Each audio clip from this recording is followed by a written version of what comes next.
Welcome. I'm Dr. Nancy Parsley, the incoming Dean of the Dr. William M. Scholl College of Podiatric Medicine at Rosalind Franklin University of Medicine and Science.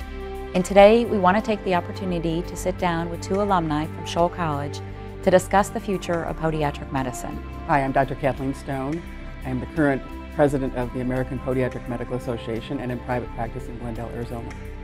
I think my story probably predates yours, Nancy, in terms of talking about that I actually went to nursing school and knew that I wanted to be in the medical field. I, however, didn't realize that there were opportunities such as podiatric medicine until I stopped nursing school and went back to Detroit, where they had opened Kern Hospital, which was a hospital that was specifically for podiatric medicine and surgery. I knew then that that was my calling, and I fell in love with the profession, and here 25 years later, I happen to continue every single day to love what I do in terms of podiatry. And I always say that podiatric medicine found me because I wasn't familiar with the profession until I developed foot problems and I went to see a podiatrist. And it was from that experience that I discovered podiatric medicine. I went to work for him and decided that that was the career path for me. And as you said, every day I love it, and it's rewarding and challenging and exciting. When I graduated in 1993, I think that the landscape was promising. It was still evolving, and there was still room for some improvement. When I trained, I did my residency program. I worked with 60 different attendings, only 2 of which were women. But I think now there have been significant changes, and it hasn't been that long since I graduated, and now I just see incredible opportunities for women. I think when I graduated in 1985, that probably my class and 2 classes before had quite a number of women students, and I think that the landscape was changing even then.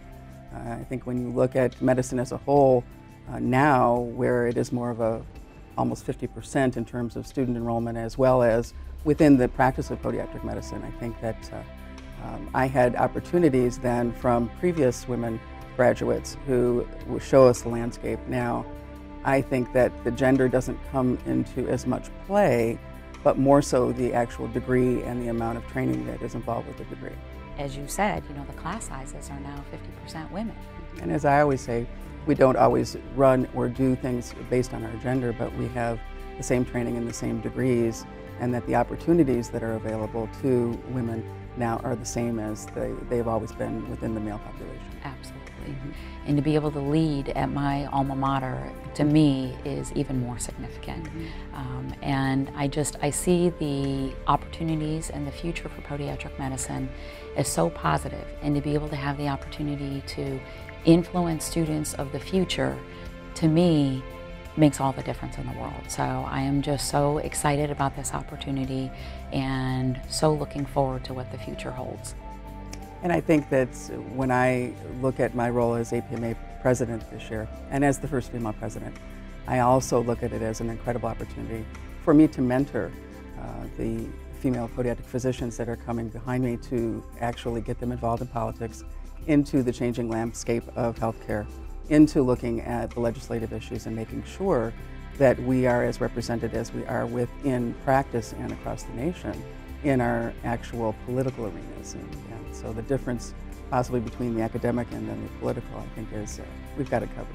Absolutely. I think that there are so many possibilities for today's students. It's such an exciting time within podiatric medicine, and there are so many opportunities to positively impact the students of today as well as their futures.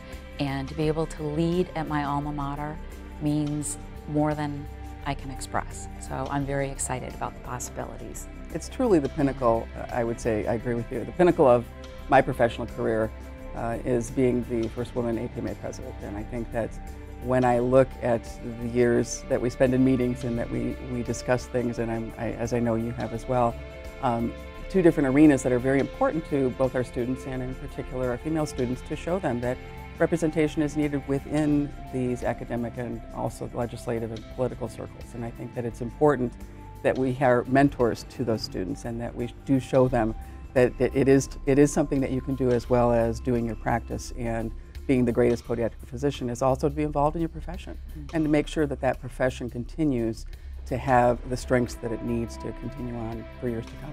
Absolutely. And being mentors and role models, I think, is so important. Absolutely.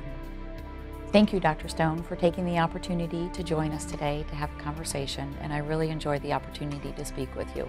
It means so much to me to sit here and have this conversation with you as the incoming dean, and also from my role as APMA president to look back over the years and know that the two Scholl alumni are sitting here having this conversation about the future of podiatric medicine today.